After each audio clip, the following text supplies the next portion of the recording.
وہ مسلمانوں کو جہد مسلسل کے ذریعے اپنی عظمت رفتہ کو پا لینے کا پیغام دیتے ہیں۔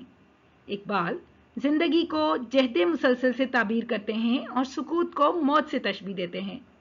انہوں نے مرد مومن کا تصور دیا، اس کی صورت میں ایک مکمل انسان جو سیرت اور اخلاق حسنہ کا کامل نمونہ ہو، ان کی شاعری میں نظر آتا ہے۔ اقبال کا جذبہ عشق قومی اور ملی جذبے سے لبریز ہے۔ اس عشق سے انہوں نے انسانی سیرت کی تعمیر کا کام لیا ہے۔ شعریت، نغمگی اور ترنم کلام اقبال کو اعلیٰ مقام عطا کرتی ہے۔ اسی طرح کلام اقبال تراکیب کی جدت سے بھی مالا مال ہے۔ اقبال نے اپنے افکار سے اردو شاعری کو نئے افق سے روشناس کرایا۔ بقول ایک نقاد، اقبال کے بغیر ہم اپنی موجودہ شاعری کا تصور بھی نہیں کر سکتے۔ اب نظم کے بندوں کی تشریح کریں گے، اور پہلے بند نمبر 1 جس کو میں نے اس کے موضوعات کے حوالے سے 2 حصوں میں تقسیم کر دیا ہے، کیونکہ ساقی نامہ ایک ایسی نظم ہے جو کہ مثنوی ہے اور اسے ترکیب بند کی صورت میں لکھا گیا ہے، لیکن نظم کے بند خاصے طویل ہیں، تو اس کے موضوعات کے حوالے سے میں نے نظم کے بند بھی منقسم کیے۔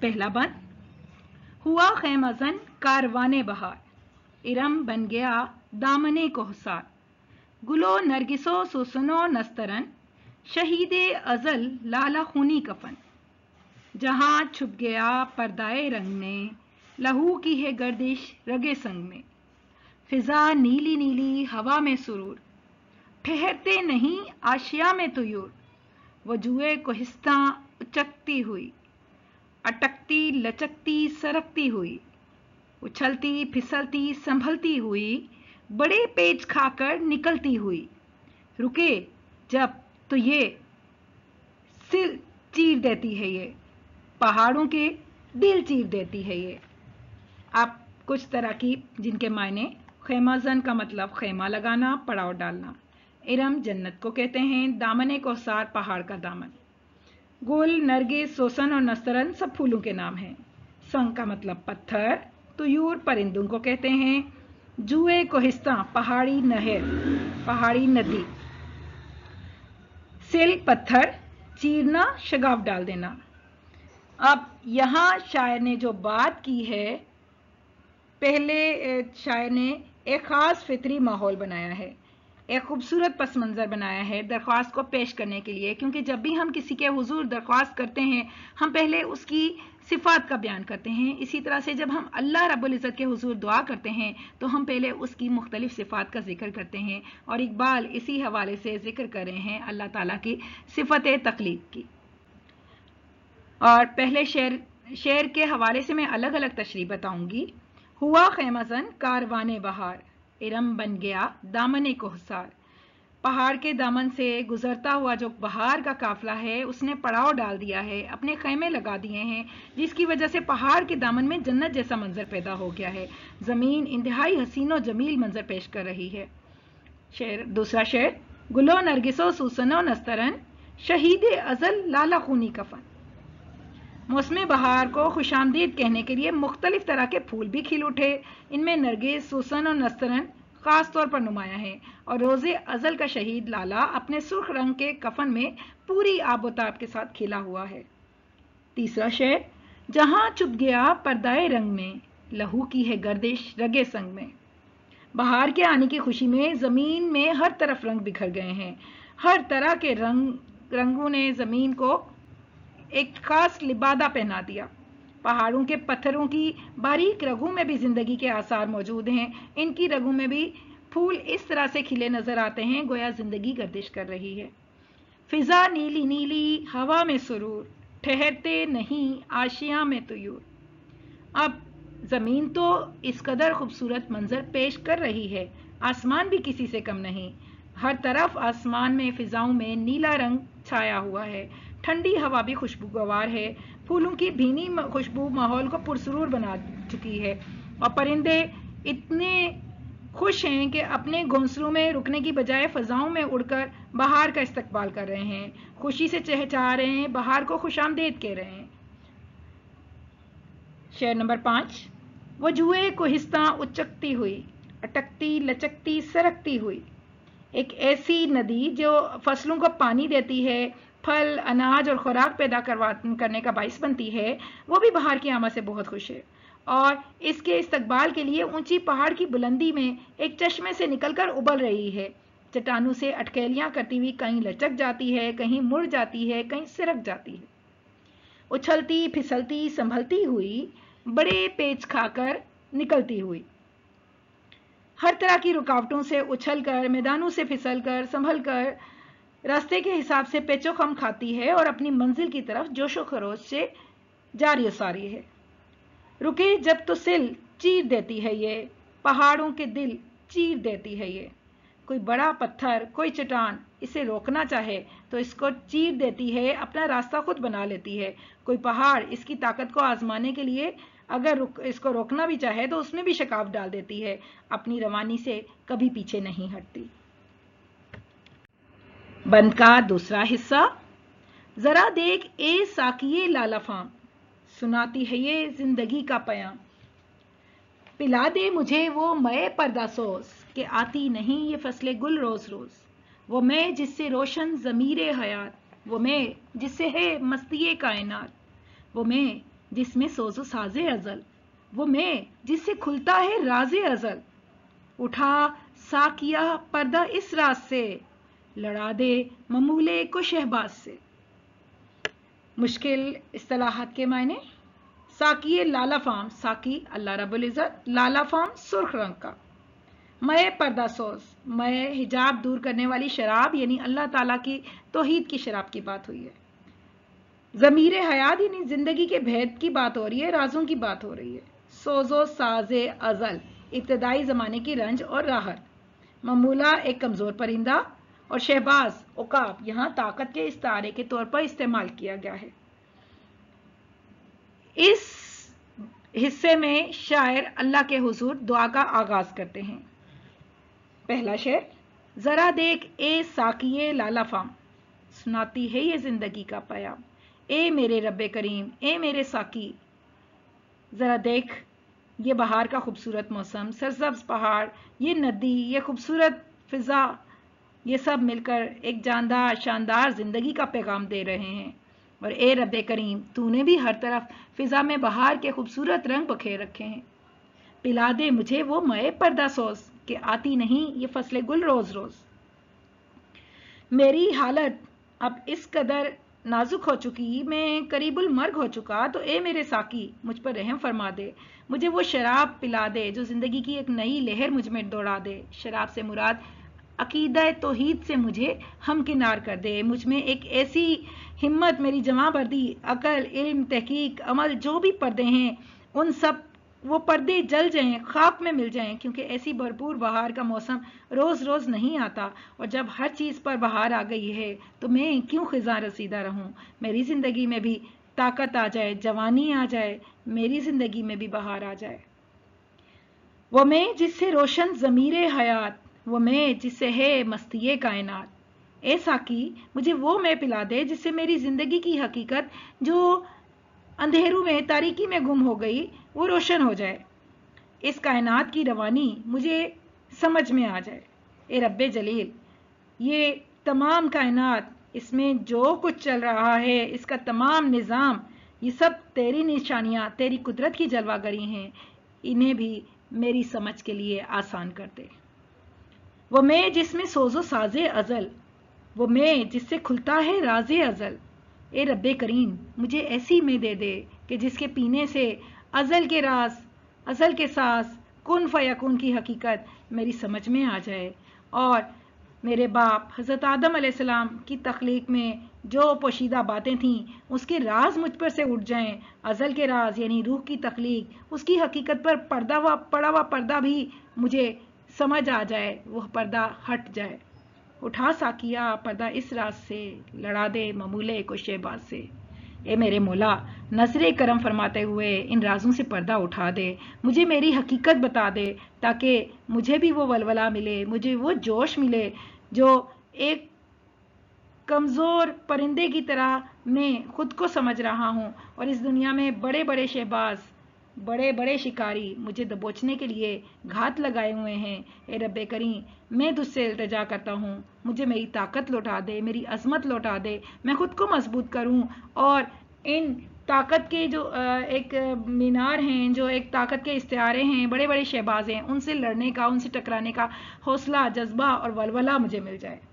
تو مختصر طور پر دیکھا جائے تو ساقی نامہ کے پہلے بند میں علامہ اقبال نے ایک خوبصورت پس منظر بنایا، اس کے بعد اللہ تعالیٰ سے مناجات کی ہے۔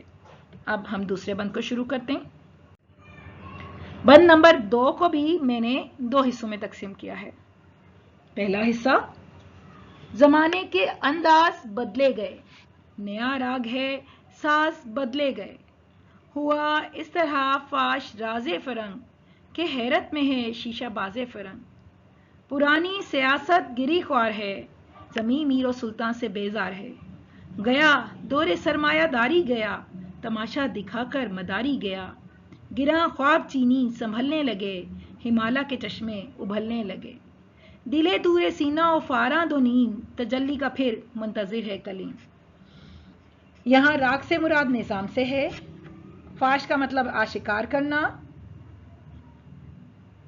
سیاست گری خار ہو چکی یعنی ملکی انتظام کا طریقہ ناکام ہو چکا، سرمایہ داری نظام وہ معاشی نظام جس میں پیداوار اور تقسیم دولت سرمایہ داروں کے ہاتھ میں ہو، گراں خواب کا مطلب گہری نیند سونے والے، دو نیم دو ٹکڑے ہو جانا، تجلی نور کو کہتے ہیں، اور کلیم حضرت موسیٰ علیہ السلام کا لقب ہے۔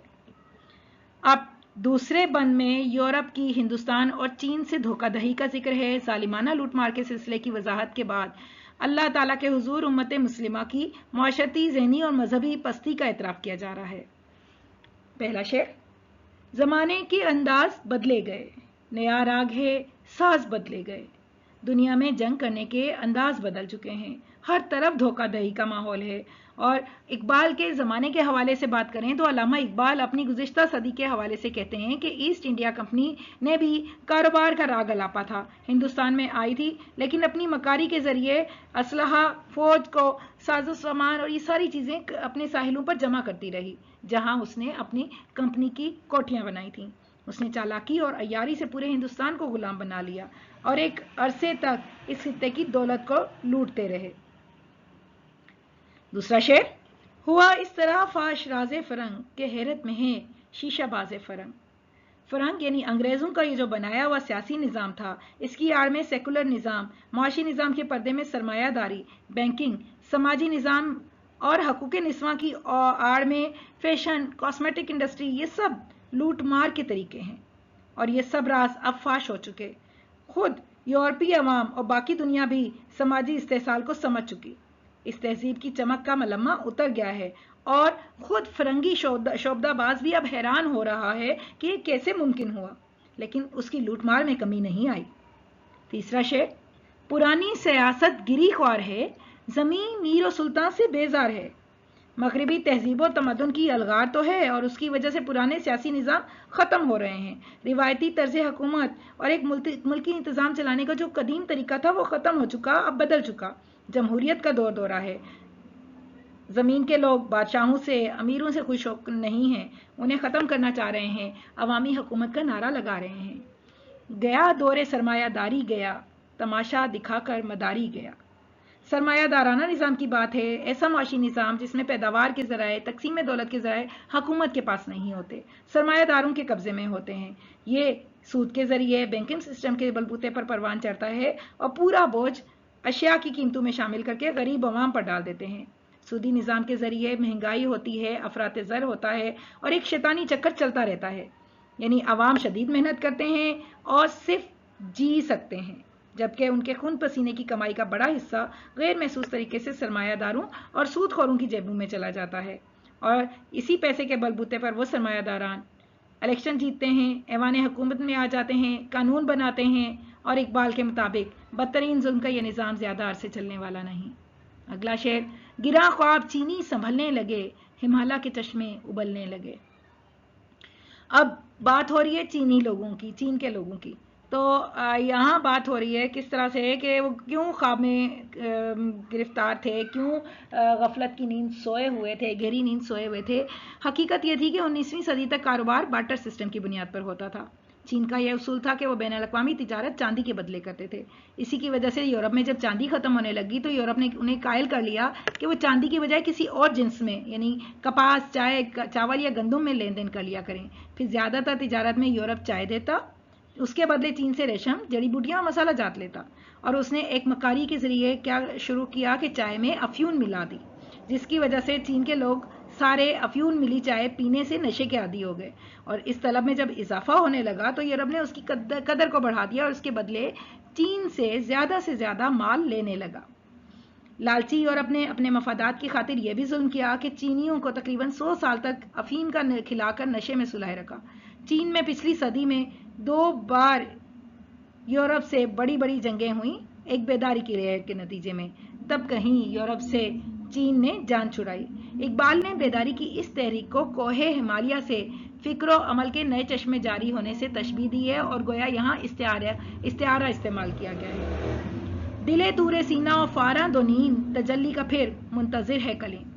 اے رب کریم، ان حالات میں ظالموں کے ہاتھوں ہم بے بس ہو چکے، ہم لاچار ہو چکے. ہم کہاں جا سکتے ہیں تیری بارگاہ کے تیرے در کو چھوڑ کر، تیری بارگاہ کو چھوڑ کر. ہماری آہو بکا کی وجہ سے کوہ تور، کوہ سینہ، کوہ فاراں پھٹ چکا، ٹکڑے ٹکڑے ہونے کو ہے. اور ہم حضرت موسیٰ علیہ السلام کی سنت کی پیروی میں تیری تجلی کی راہ دیکھ رہے ہیں. تیری ہدایت کی تجلی سے ہی اب یورپ سے آزادی حاصل کی جا سکے گی، جیسے فرعون سے بنی اسرائیل کو نجات ملی تھی. بند کا اگلا حصہ. مسلمان ہے توحید میں گرم جوش، مگر دل ابھی تک ہے زنار پوش. تمدن، تصوف، شریعت، کلام، بتانے عجم کے پجاری تمام. حقیقت خرافات میں کھو گئی، یہ امت روایات میں کھو گئی. لبھاتا ہے دل کو کلام خطیب، مگر لذت شوق سے بے نصیب. بیاں اس کا منطق سے سلجھا ہوا، لغت کے بکھیڑوں میں الجھا ہوا.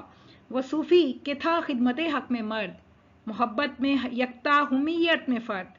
عجم کے خیالات میں کھو گیا، یہ سالک مقامات میں کھو گیا. بجھی عشق کی آگ، اندھیر ہے، مسلمان نہیں راک کا ڈھیر ہے. کچھ اصطلاحات. گرم جوش کا مطلب سرگرم، زنار پوش بت پرست کو کہتے ہیں. کلام، علم کلام کے لیے استعمال کیا گیا. بتانے عجب، یورپ کے نظریاتی بتوں کو کہا گیا ہے. خرافات کا مطلب بیہودہ اور بیکار باتیں. کلام خطیب، وائس کا خطبہ. بے نصیب یعنی بے فیض. منطق، گفتگو. خدمت حق کا مطلب خدمت خلق سے ہے. یکتا، اپنی مثال آپ. حمیت، غیرت کو کہتے ہیں. سالک، کسی پیر کا مرید یا صوفی. مقامات کا مطلب مراتب، درجے، مرتبے. اور بجھی سے مراد بجھے ہوئے شعلے سے ہے. یہاں بات ہو رہی ہے مسلمان کے حوالے سے. پہلا شعر. مسلمان ہے توحید میں گرم جوش، مگر دل ابھی تک ہے زنار پوش. مسلمانوں کی حالت کیا ہے کہ ویسے تو توحید کے علمبردار ہیں، ہر میدان میں نعرہ تکبیر بلند کر لیتے ہیں، لیکن مسلمانوں نے اب تک کافرانہ رسم و رواج کو نہیں چھوڑا. تمدن، تصوف، شریعت، کلام، بتانے عجم کے پجاری تمام. یا الہ العالمین، ہماری حالت یہ ہے کہ ہماری تمدنی زندگی میں، سماجی زندگی میں، تزکیہ نفس کے طور طریقوں میں، قانون میں، دستور میں، علم کلام میں ہم سب یورپی نظریات کی پیروی کرتے نظر آتے ہیں. حقیقت خرافات میں کھو گئی، یہ امت روایات میں کھو گئی. اے میرے رب، تیرے قرآن مجید کی حقیقت، اصلیت اور روح بے معنی ہو چکا. فضول خرافات میں ہم نے کھو دیا. قرآن سے ہدایت حاصل نہیں کی، جذبہ عمل حاصل نہیں کیا. ہم نے اسے صرف اصالے ثواب کا ذریعہ بنا لیا، تعویذ گنڈے کا طریقہ بنا لیا. جبکہ امت مسلمہ احادیث کو چھوڑ کر، اعمال کو چھوڑ کر روایات کے بھنور میں گم ہو چکی ہے، تحقیق سے دور ہو چکی، سنی سنائی باتوں پر عمل کرنے لگی، رسم و رواج وہ اختیار کر لیے جو مسلمانوں کو کسی طور زیب نہیں دیتے. لبھاتا ہے دل کو کلام خطیب، مگر لذت شوق سے بے نصیب. ہمارے علماء کرام کا کلام یوں تو عوام کو بہت لبھاتا ہے، دلوں کو تسخیر کر لیتا ہے، دل موہ لیتا ہے، لیکن اس کلام سے نہ تو حق کی طلب پیدا ہوتی ہے، نہ کوئی جذبہ شوق بیدار ہوتا ہے، نہ ہی مر مٹنے کی آرزو ابھارنے والا فیض جاری ہوتا ہے. بیاں اس کا منطق سے سلجھا ہوا، لغت کے بکھیروں میں الجھا ہوا۔ ہمارے وائس جو واز دیتے ہیں وہ گفتگو، لہجے اور تلفظ کے لحاظ سے تو بہت صاف ہوتا ہے، آسان الفاظ ہوتے ہیں، زبان اور بولی کے تانے بالے سلجھائے جاتے ہیں، لیکن اس واز اور نصیحت سے ملت میں اسلام کی سربلندی کے لیے کوئی جذبہ عمل پیدا نہیں ہوتا۔ وہ صوفی کہ تھا خدمت حق میں مرد، محبت میں یکتا، حمیت میں فرد۔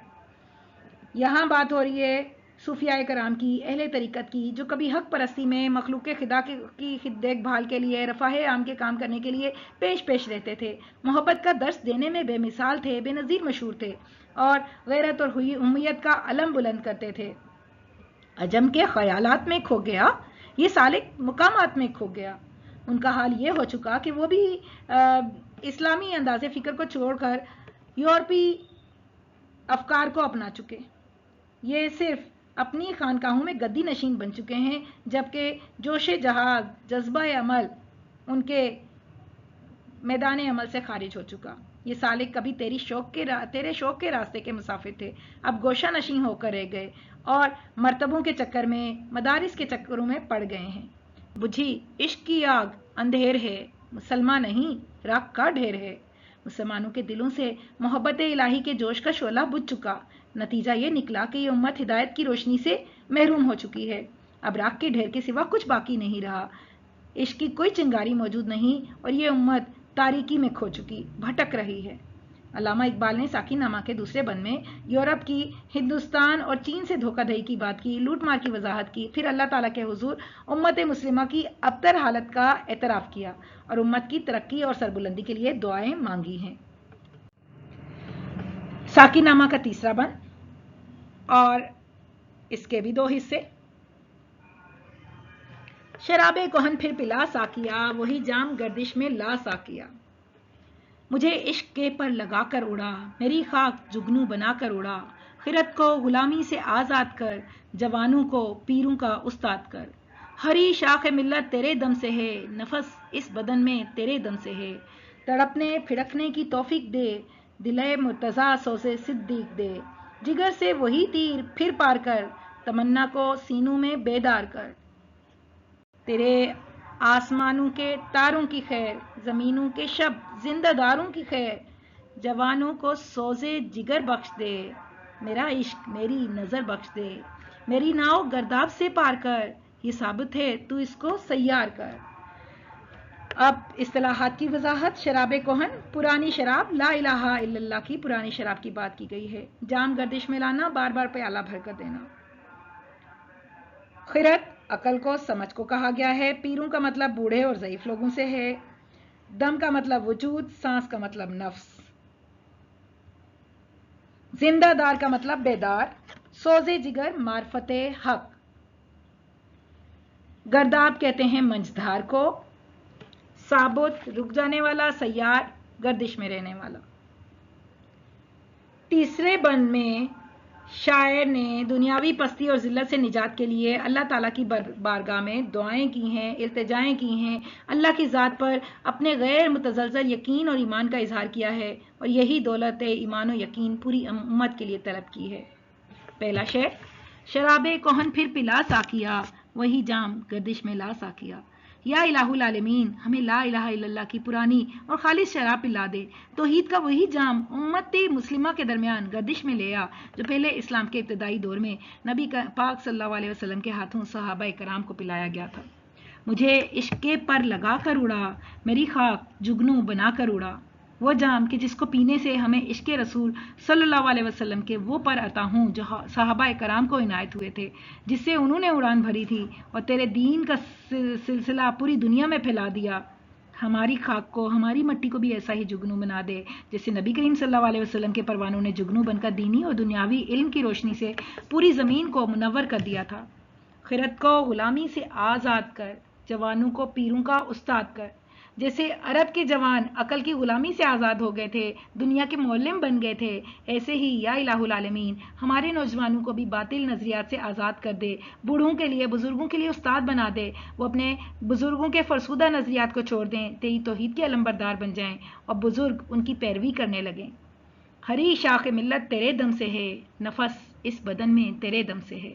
یا الہ العالمین، ملت اسلامیہ کا ایک اگر اس کو درخت کی طرح سے لیا جائے، اس کی شاخیں صرف توحید کے پانی سے ہری رہ سکتی ہیں، یہ شاخیں بھی اب تمنا کر رہی ہیں کہ اگر ان کو تیرے عشق کا پانی نہ ملا تو یہ درخت ختم ہو جائے گا۔ یا الہ العالمین، اس درخت کی آبیاری فرما، اس ملت کے جسم میں اپنے عشق کی جان ڈال دے، اسے پھر سے ہرا کر دے، تڑپنے پھڑکنے کی توفیق دے، دل مرتضیٰ سوز صدیق دے۔ اے میرے رب، ہمیں مولا حضرت علی المرتضیٰ جیسا دل عطا فرما، ہم تیرے دین کی خاطر بڑی سے بڑی باطل قوتوں سے ٹکرا جائیں۔ ہمیں حضرت ابو بکر صدیق جیسا سوز عطا فرما کہ ہم صرف اور صرف تیرے دین کی سربلندی کے لیے مشکل اور دلیرانہ فیصلے کر سکیں۔ جگر سے وہی تیر پھر پار کر، تمنا کو سینوں میں بیدار کر۔ عشق اور مستی کے جو تیر صحابہ کرام کے دلوں پر پیوست ہوئے تھے، ان کے سینوں میں نور حق کی شمع روشن ہو گئی تھی۔ آج ہمیں انہی تیروں کی ضرورت ہے کہ وہ ہمارے جگر سے بھی پار ہو جائیں، جن سے ہمارے دلوں میں تیری محبت پیدا ہو جائے اور ہم رسول اللہ صلی اللہ علیہ وسلم کی امت کو دنیا بھر میں سر بلند کرنے کے لیے تیار ہو جائیں۔ تیرے آسمانوں کے تاروں کی خیر، زمینوں کے شب زندہ داروں کی خیر۔ اے الہ العالمین، رسول خدا صلی اللہ علیہ وسلم کے صحابہ تیرے آسمانوں کے ستارے ہیں، وہ ہمیشہ تابندہ رہیں گے۔ یا الہ العالمین، ان ستاروں کی روشنی میں رات کی تاریکی میں جاگ کر تجھ سے لو لگانے والے ہیں، ان کو بھلائی عطا فرما دے۔ جوانوں کو سوزے جگر بخش دے، میرا عشق میری نظر بخش دے۔ یا الہ العالمین، وہ جو نوجوان دن رات محنت سے خائف ہیں، انہیں اس کی عادت ڈال دے، انہیں توفیق دے دے کہ وہ جگر کے خون کو جلا کر تیری امت کی عظمت کے لیے مشقت کریں۔ اس عظیم مقصد کے لیے مجھے جو تو نے عشق عطا کیا، مجھے جو ایک دور بینی کی نظر عطا کی، دور اندیشی کی نظر عطا کی، وہی عشق وہی نظر میری قوم کے سب نوجوانوں کو دے دے، تاکہ وہ بھی دل و جان سے اسلام کی سربلندی کے لیے روز و شب انتھک محنت کریں۔ میری ناؤ گرداب سے پار کر، یہ ثابت ہے تو اس کو سیار کر۔ یا الہ العالمین، امت مسلمہ کی کشتی حالات کے طوفانی موجوں میں اس کے بھنور میں پھنس گئی ہے، ہچکولے کھا رہی ہے۔ یہاں ناؤ سے مراد کشتی سے ہے، اگر یہ اس گرداب سے نہ نکل سکی تو ڈوب جائے گی۔ اس کشتی کو سیلاب سے نکال دے، اپنی کھوئی ہوئی منزل کی طرف روانہ کر دے۔ نظم کا بند نمبر 3 کا اگلا حصہ۔ بتا مجھ کو اسرار مرگ و حیات، کہ تیری نگاہوں میں ہے کائنات۔ میرے دیدہ تر کی بے خوابیاں، میرے دل کی پوشیدہ بے تابیاں، میرے نالا نیم شب کا نیاز، میری خلوت و انجمن کا گداز۔ امنگیں میری، آرزوئیں میری، امیدیں میری، جستجوئیں میری، میری فطرت آئینہ روزگار، غزالان افکار کا مرغزار۔ میرا دل میری رزمگاہ حیات، گمانوں کے لشکر یقین کا ثبات۔ یہی کچھ ہے ساقی متاع فقیر، اسی سے فقیری میں ہوں میں امیر۔ میرے قافلے میں لٹا دے اسے، لٹا دے ٹھکانے لگا دے اسے۔ اسرار راز کو کہتے ہیں، مرگ و حیات موت و زندگی، پوشیدہ چھپی ہوئی نالہ نیم شب وہ فریاد جو آدھی رات کو کی جائے، خلوت تنہائی کو کہتے ہیں۔ انجمن کا مطلب محفل سے ہے، گداز نرمی کو کہا جاتا ہے، روزگار دنیا کو کہا ہے، غزالان ہرن کے بچے، افکار اندیشے، مرغزار سبزہ زار، رزم گاہ حیات جنگ کا میدان، زندگی کی جنگ کا میدان، گمان شبے کو کہتے ہیں، ثبات مضبوطی کو کہتے ہیں۔ اب یہاں شاعر بات کر رہے ہیں دعاؤں کے بعد اقبال سے اللہ تعالیٰ سے سوال کر رہے ہیں۔ کائنات کے بھیدوں کو جاننے والے، مجھ کو زندگی کی حقیقت اور موت کا راز بتا دے۔ یہ پہلے شعر میں انہوں نے اسرار مرگ و حیات کہا۔ دوسرا شعر، میرے دیدہ تر کی بے تابیاں، میرے دل کی پوشیدہ بے تابیاں۔ رب کائنات کے حضور گڑ گڑانے کے سلسلے کو جاری رکھتے ہوئے کہتے ہیں کہ میں رات بھر جاگتا ہوں، میری آنکھیں آنسوں سے تر رہتی ہیں، میرے دل میں بے تابیاں چھپی ہوئی ہیں، میں امت کے دکھ اور تکلیف کی وجہ سے بے قرار ہوتا رہتا ہوں، تڑپتا رہتا ہوں۔ میرے نالائے نیم شب کا نیاز، میری خلوت و انجمن کا گداز۔ آدھی رات کو تیرے حضور فریاد کرتا ہوں، گریہ وزاری کرتا ہوں، آہو بکا کرتا ہوں، اپنی انکساری، عاجزی اور مسکینی محفل میں ہو یا تنہائی میں تیرے ہی سامنے پیش کرتا ہوں۔ ہر وقت کے غموں نے میرے دل کو نرم کر دیا، اس میں ملائمت پیدا کر دی ہے۔ امنگیں میری، آرزوئیں میری، امیدیں میری، جستجوئیں میری۔ میں اپنے دل میں بہت ساری خواہشات کو، تمناؤں کو چھپائے ہوئے ہوں، بے پناہ آرزویں پالتا رہتا ہوں جن کے پورا ہونے کے لیے میں تجھ سے ہر دم منت کرتا ہوں، سماجت کرتا ہوں، خوشامد کرتا ہوں۔ یا الہ العالمین، تجھ سے میری بہت سی امیدیں وابستہ ہیں۔ میری فطرت میں آئینہ روزگار، غزالان افکار کا مرکزات۔ یا الہ العالمین، میرا ذہن تیری فطرت کا آئینہ دار ہے جس کے ہرے بھرے سبزہ زار میں تفکرات، اندیشے ہرن کے شوخ و چنچل بچوں کی طرح ناز و انداز کی چال میں اٹکیلیاں بھرتے ہوئے پھرتے ہیں۔ میرا دل میری رزمگاہ حیات، گمانوں کے لشکر، یقین کا ثبات۔ یہ میرے پیارے رب، میرا دل ہی میری زندگی میں میدان جنگ بن گیا۔ اس میں شکوک و شبہات کے بڑے بڑے لشکر مجھ پر حملہ کر رہے ہیں۔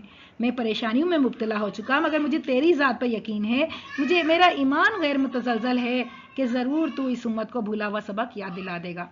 یہی کچھ ہے ساقی متاع فقیر، اسی سے فقیری میں ہوں میں امیر۔ اے میرے ساقی، اے رب کریم، یہ ایمان، یہ یقین ہی اس فقیر کی کل متاع حیات ہے۔ میں اس یقین کے ثبات ہی کی وجہ سے غریبی میں بھی دولت مند ہوں۔ میرے قافلے میں لٹا دے اسے، لٹا دے ٹھکانے لگا دے اسے۔ اے رب العزت، میرے اس یقین، اس ایمان کی کل دولت کو مسلمانوں کے قافلے میں لٹا دے۔ اس دولت کا اصل ٹھکانہ مسلمانوں کا دل ہے۔ اقبال کی یہ سب دعائیں رقت آمیز ہیں، جذبات سے بھرپور ہیں۔ یہاں خاص طور پر قابل غور بات ہے کہ جس چیز کی امت مسلمہ کو سب سے زیادہ ضرورت ہے، یقین کی، ایمان کی دولت، جس کی کمی کی وجہ سے آج ہم ذلت کا شکار ہو چکے، رسوا ہو چکے، اور یقین اور ایمان کی دولت اگر ہمیں مل جائے تو ہماری کایا پلٹ سکتی ہے۔ نظم کا چوتھا بند دعا کی قبولیت سے متعلق ہے۔ علامہ اقبال نے ساقی یعنی الہ العالمین اللہ رب العزت کے حضور جو دعا کی، اس کے جواب میں اللہ کی طرف سے جو پہلا جام عطا کیا گیا وہ زندگی کے حقیقت کے پردے چاک کر دینے والا ہے۔ انسان سب سے زیادہ زندگی کے متعلق سوچتا ہے، موت سے ڈرتا ہے۔ یہ جام انسان کی زندگی سے بیجا محبت اور موت کا خوف دور کر کے اسے سکون بخش کیفیت سے ہمکنار کر دے گا۔ تو بند نمبر 4 کا پہلا حصہ۔ دمادم رواں ہے یم زندگی، ہر ایک شے سے پیدا رم زندگی۔ اسی سے ہوئی ہے بدن کو نمود، کہ شعلے میں پوشیدہ ہے موج دود۔ گراں گرچہ ہے صحبت آب و گل، خوشائی اسے محنت آب و گل۔ یہ ثابت بھی ہے اور سیار بھی، عناصر کے پھندوں سے بیزار بھی۔ یہ وحدت ہے کثرت میں ہر دم اسیر، مگر ہر کہیں بے چگوں بے نظیر۔ یہ عالم یہ بت خانہ شش جہات، اسی نے تراشا ہے یہ سومنات۔ پسند اس کو تکرار کی خو نہیں، کہ تو میں نہیں اور میں تو نہیں۔ پہلے تراکیب کے معنی۔ دمادم ہر وقت، یم زندگی، یم کا مطلب یہاں پر وجود سے ہے۔ رم زندگی، رمت کا مطلب تیز رفتاری سے ہے۔ نمود پیدائش، دودھ کا مطلب دھواں۔ گراں ناگوار، صحبت ساتھ کو کہتے ہیں، آب اور گل پانی اور مٹی۔ خوش آئی کا مطلب کامیاب بامراد ہونا۔ ثابت غیر متحرک، سیار حرکت میں ہونا۔ عناصر آگ پانی اور ہوا، پھندے جال۔ وحدت یکتائی کو کہتے ہیں، اسیر گرفتار، بے چگوں ناقابل یقین۔ شش جہات 6 سمتیں، تراشنا کاٹ کر بنانا۔ سومنات بہت بڑا بت۔ تکرار اصرار۔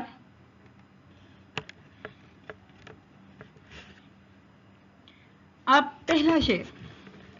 دمادم رواں ہے یم زندگی، ہر ایک شعر سے پیدا رم زندگی۔ اللہ تعالیٰ نے زندگی کے وجود کو ایک دریا کی طرح متواتر، مسلسل جاری و ساری اور طاقتور بنایا ہے۔ زندگی کے بہاؤ میں کوئی رکاوٹ کبھی نہیں آتی۔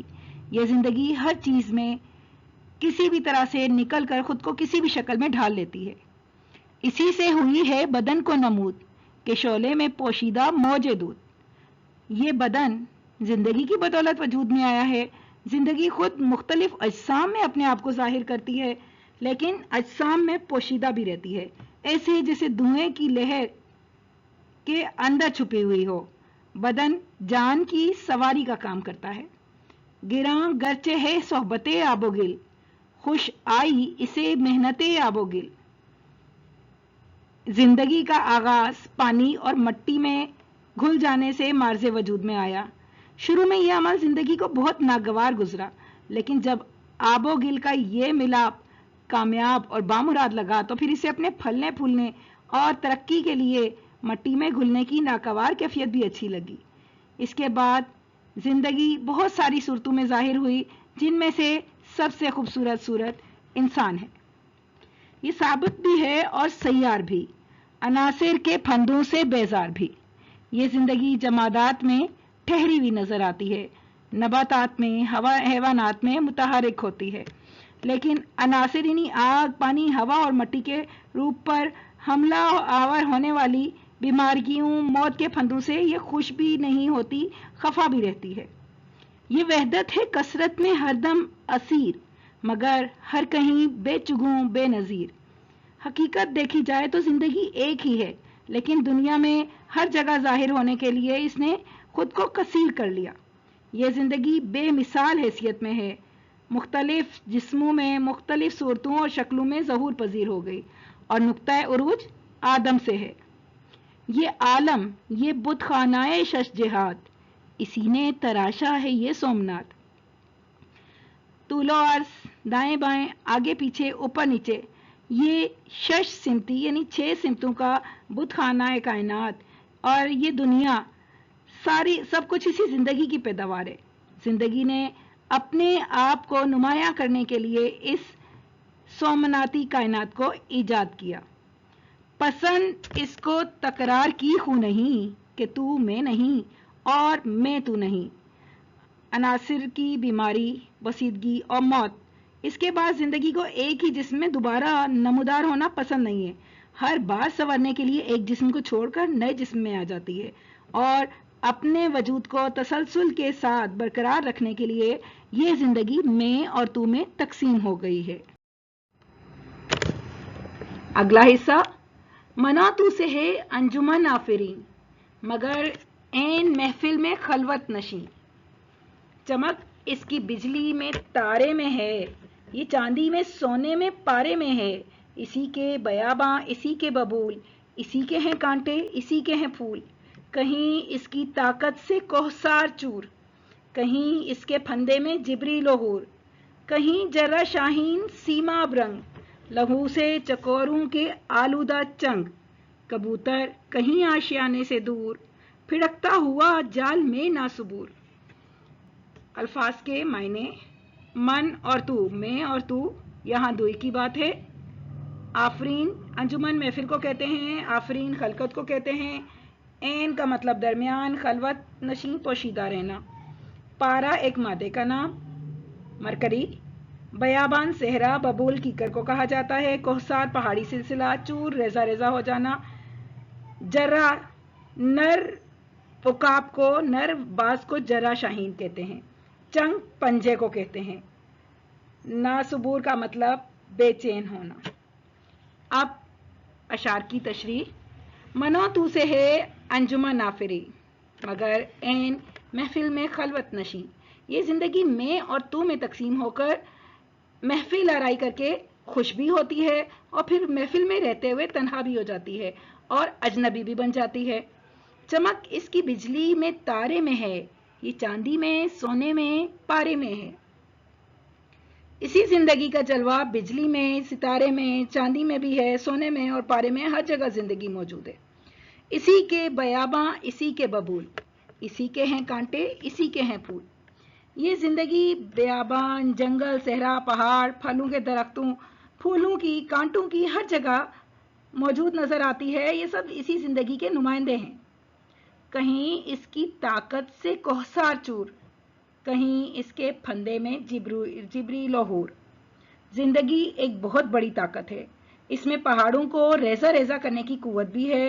جبرائیل علیہ السلام کو بھی، حوروں کو بھی اپنے پھندے میں گرفتار کر لیتی ہے۔ فرشتوں اور حوروں میں بھی زندگی موجود ہے۔ کہیں جرہ شاہین سیما برنگ، لہو سے چکوروں کے آلودہ چنگ۔